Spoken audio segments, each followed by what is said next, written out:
What's going on, guys? We're back at it again today for another gear discussion video. Thank you so much for joining me today. So if you're like me, you're always looking at different guitars, you got gear coming in, going out, you're always looking at the next thing, right? We're just kind of typical gearhead guys just looking to buy, sell, and do our thing. Now, I know a lot of times it can be challenging just kind of figuring out like what is your best course of action when it comes to selling a guitar. We do have a list of options as far as looking at various online platforms. I want to kind of go through some of the online options, walk through some differences, kind of weigh some pros and cons. So from there, we can pretty much figure out like what methodology is going to be best for you, and hope you guys find this information helpful. So let's say you have a guitar or something like that you're trying to sell. Maybe it's about that time to free up some cash, thin the herd, fund the next build. You know, we've all heard all the reasons.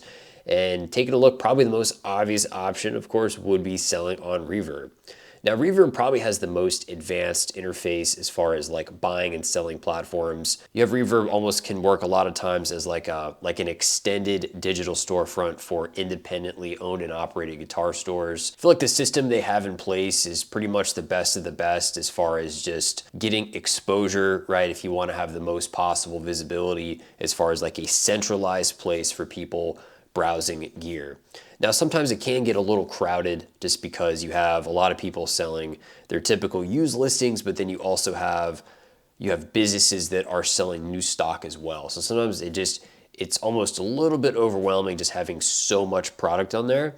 But I mean, I think we have to agree as gear enthusiasts, this is pretty much going to be the most well-known platform where people are going to be continuously looking for gear. Now, as far as like fees and expenses, I know it has gotten more and more expensive to sell on Reverb over the years. If I'm not mistaken, I want to say it was back in 2020 when their fee went from 3.5% to 5%. I know a lot of people were very frustrated. Pretty much, I feel like every selling platform, there's going to be some fees, and usually the fees are always going to go up. Unfortunately, it's just kind of the sad reality there. So you got to take a look at, you've got your selling fee, you've got a credit card processing fee. If you want to increase the visibility of your item, you know, you really want to get more clicks, you got to have bump fees, so on and so forth.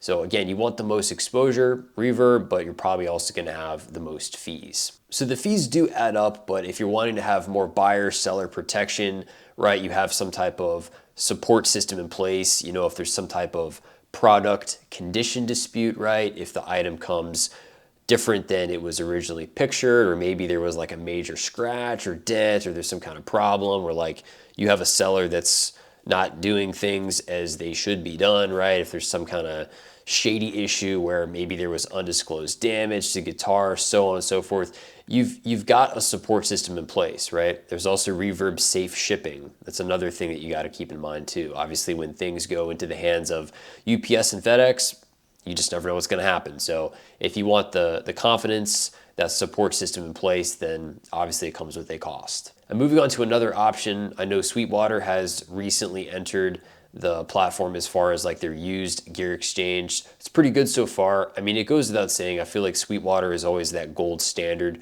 when it comes to trustworthy customer service. They always really go above and beyond. They have an amazing website. Now, something I really do like about the Sweetwater gear exchange is you're really only looking at used listings. Unlike Reverb, you're not going to be digging through the trenches of just so many repetitive new listings from different shops, different sellers. So if you really want to focus on actually buying, selling used gear, then this obviously eliminates a lot of the clutter.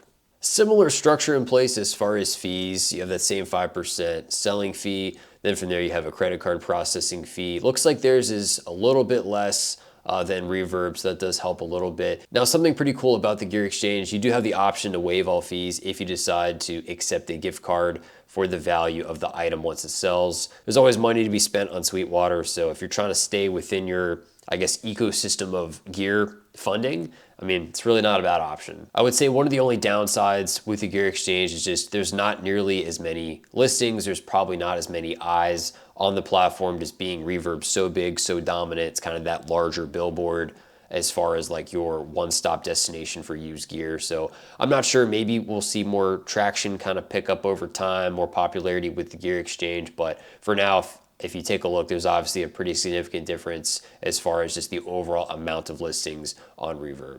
Now, another option, always a tried and true method for selling used stuff of any kind, that's always going to be eBay.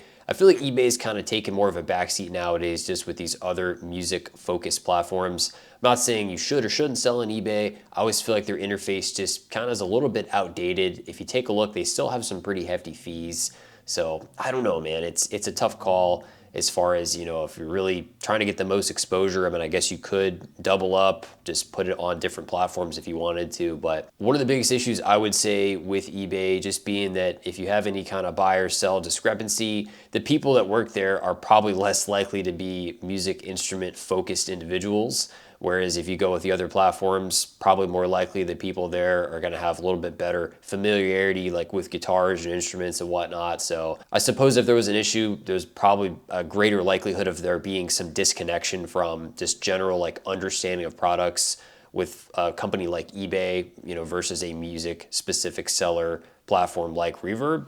So I don't know, man. I feel like eBay is cool. It's always been around. It's not my favorite, but I suppose if you're trying to get the most exposure, it can't hurt to put it up there. Now, let's say you're just tired of the hassle. You don't want to deal with shipping online. Maybe if you're worried about like something getting lost, stolen, or damaged. I totally understand that. Again, looking at all the different fees, you might just decide, you know what, man, I just don't want the hassle. I don't want to have to deal with, you know, dealing with offers back and forth and all that kind of stuff. So maybe decide just take that hit and just go sell it locally to your Guitar Center.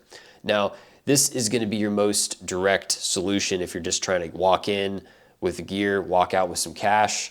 You know, you're going to be able to do that assuming they have some interest in the product that you are offering. I know sometimes Guitar Centers can reach a point where they just don't have the capacity to keep taking in like more and more entry-level gear, right? Like you can't have a dedicated room or a shelf just overflowing with Line 6 Spider 15 watt amps. You know what I mean? So if you have some of that kind of stuff, like they might just tell you, look, dude, we can't buy it. Now, I have had that happen to friends before when trying to unload basic gear. So something to keep in mind. You're not always going to be able to sell everything. Now, I know historically Guitar Center has known to be pretty competitive as far as like their used pricing. So with that being said, you have to expect that in order for them to be able to sell it at a low price, they're probably not going to give you very much on the trade. I did have a conversation with a buddy of mine the other day. He just recently unloaded a few guitars at Guitar Center, and basically what he told me as far as what he got for the guitars, factoring in like the current selling price of those used guitars for what he actually got, I was actually quite surprised. So before you go through the hassle of trying to sell online, maybe just go check out your local Guitar Center, man, to see what they're willing to give you. You might be surprised. Okay, so then from there, really, you have a couple other options. You've got Facebook Marketplace, which I feel like Facebook Marketplace is just littered with so many scammers. It can be very difficult to like actually get a person who is, well, a real person that actually has interest in buying your gear. A lot of times you get that cookie cutter, is this still available? Leave it on red, never hear back. So that can be a problem with Marketplace. Out of all the platforms, I feel like they have some of the most scammers, so that can be an issue. Facebook Marketplace does have their fees as well, so that might also be something to look at. Although it seems like a lot of times people just sell things and they just click like, item is sold, I'd rather not answer, and go about their ways. I'd say mostly my personal experience selling auto parts, guitars, camera equipment, tech items. I've had mostly good experiences on Marketplace. Just being mindful, watch out for those scammers, look for the red flags. My best acquisition in all my years of buying and selling guitars, you guys saw the video I did about the OD Venus, so be sure to check that out if you want an interesting story.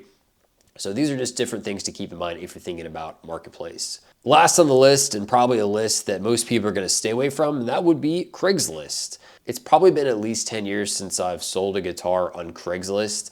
I feel like nowadays it's just not really a platform where a lot of people are going to be visiting. There's always like that underlying shadiness about Craigslist. I don't know, man. It just, you get like the weirdest people just coming out of the woodwork. Sometimes you'll get people like, they'll be like, hey man, you know, you want to buy this guitar, you want to trade this farm equipment for this truck, for this pair of work boots. You get weird stuff on Craigslist, man. I feel like they tend to have a lot of unusual activity on there. So a little bit shadier. It's, like I said, probably been at least 10 years since I've sold something on Craigslist. And I mean, it was one of those cases where it stayed up for months, really, before I got any credible, serious inquiries. So that's my list for the day, guys.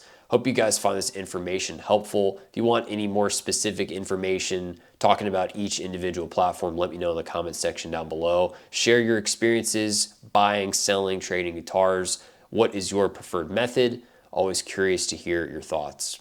Well, as always, thank you guys so much for watching. Hit the video with the thumbs up, subscribe for more. I'll see you guys in the next one. Have a great day.